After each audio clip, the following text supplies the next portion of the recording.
அவருக்கு நீங்க திரைப்படங்கள்ல தொடர்ந்து நடிக்கிறதுல எந்த ஆட்சேபனையும் இல்ல. ஐயோ! அவர் வந்து நடின்னு சொல்றாரு அவரு. ம். நான் தான் வந்து இல்ல பசங்கள வந்து எனக்கு வந்து பேபி சிட்டர் கிட்ட விட பிடிக்கல. அப்படின்னு சொல்லி நடிக்காம இருந்தது நான் தான். அவருக்கு பிரச்சனையே இல்ல. அவர் வந்து எனக்கு ஒரு 10 டேஸ் நீங்க லீவ் போட்டு அத்வைத்த பார்த்துக்குங்க, அனிருத்த பார்த்துக்குங்க. எனக்கு இந்த மாரி ஒரு நல்ல ரோல் வந்திருக்குன்னுலாம் சொல்லும்போது, அவர் பண்ணியிருக்காரு அந்த மாரி. அண்ட் அவருடைய எல்லா டெசிஷன்ஸும் பார்த்தீங்கன்னா, ஃபர்ஸ்ட்டு எனக்கு இம்பார்ட்டன்ஸ் குடுத்து தான் அவருடைய டெசிஷன அவர் எடுத்திருக்காரு. அது வந்து ஒரு பெரிய blessing. He is a big blessing in my life. அப்படிப்பட்ட ஒரு பாண்டிங் உங்க 2 பேருக்கு இருக்கு. எதனால நீங்க வந்து 2 பேரும் பிரியலான்னு ஒரு காலகட்டத்தில முடிவு எடுத்தீங்க? ஆமா. பிகாஸ் அவங்க ஃபேமிலி எனக்கு ரொம்ப பயமா போச்சு. அவங்க ஓ! ஃபேமிலில இருக்கிற அந்த ஒரு கசின் சிஸ்டர் வந்து நெறைய செய்வினை எல்லாம் பண்ற ஒரு கேஸ். ஓ! எனக்கு செய்வினையில எல்லாம் முன்னாடியெல்லாம் எனக்கு வந்து நம்பிக்கையே கிடையாது. அதெல்லாம் நான் சும்மான்னு நெனச்சுட்டு இருந்தேன். அப்புறம் தான் தெரிஞ்சது நன்மைன்னு ஒண்ணு இருக்குன்னா, தீமைன்னு ஒண்ணு இருக்கத்தான் இருக்கும். அப்படிங்கிறது அப்புறமா தான் எனக்கு வந்து நான் எக்ஸ்பீரியன்ஸ் பண்ணி தெரிஞ்சுக்கிட்ட ஒரு உண்மை. ம். அதுல எனக்கு ரொம்ப பயம் வந்துருச்சு.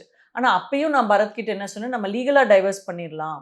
என்னுடைய மைண்ட்ல என்னன்னா, நம்ம லீகலா டைவர்ஸ் பண்ணா அந்த செய்வினைலாம் நம்மள அஃபெக்ட் பண்ணாது அப்படின்னு. ஸோ நீங்க வந்து ஆனா வேற யாராவது கல்யாணம் பண்ணா கொலை பண்ணிடுவேன். அப்படி சொல்லிட்டே இருப்பேன் நானு. இவரு வந்து என்னம்மா இது என்ன டைவர்ஸ் பண்றேங்கிற வேற யாரையும் கல்யாணமும் பண்ணிக்கூடாதுங்கிற அதெல்லாம் அப்படிதான் பரத் அப்படின்னு ம். சொல்லிட்டு இருப்பேன். ஸோ அவரு வந்து ஆனா நெறைய பாவம் சொல்லி சொல்லி பார்த்தாரு. நான் டைவர்ஸ் பண்ண மாட்டேன். ஆ. இது வேண்டாம். அப்ப நான் தான் சொன்னேன், ஐயோ! எனக்கு பயமா இருக்கு. உங்க ம். ஃபேமிலி பார்த்தா எனக்கு பயமா இருக்கு. நம்ம வந்து டைவர்ஸ் பண்ணிடலாம். வேண்டாம். இந்த கல்யாணமே வேண்டாம். We will be good friends அப்படின்னு ம். சொன்னது நான் தான்.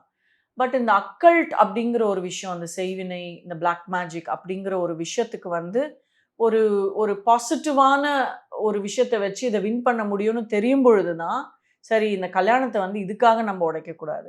எனக்கும் பரத்துக்கும் பார்த்தீங்கன்னா பிரச்சனைன்னு பெருசா ஒண்ணுமே இல்ல. கரெக்ட். இதுதான் பிரச்சனை. So then I got the courage back. ம். சரி நம்ம நம்ம வந்து லூஸ் எல்லாம் பிடிச்சு ரோடெல்லாம் திரிய போறது கிடையாது. வி வில் பி ஃபைன் அப்படின்னு டெசிஷன் எடுத்தப்போ, நாங்க வந்து கேஸ் வந்து நாங்க வாபஸ் வாங்கிட்டோம். அவர் சொல்லிட்டே இருப்பாரு, நேரோ எஸ்கேப்மா அப்படிம்பாரு. நான் நினைப்பேன் நேரோ எஸ்கேப்னு டைவர்ஸ சொல்றேன்னு. இல்லம்மா, நேரோ எஸ்கேப் ஆயிருப்பேன்மா.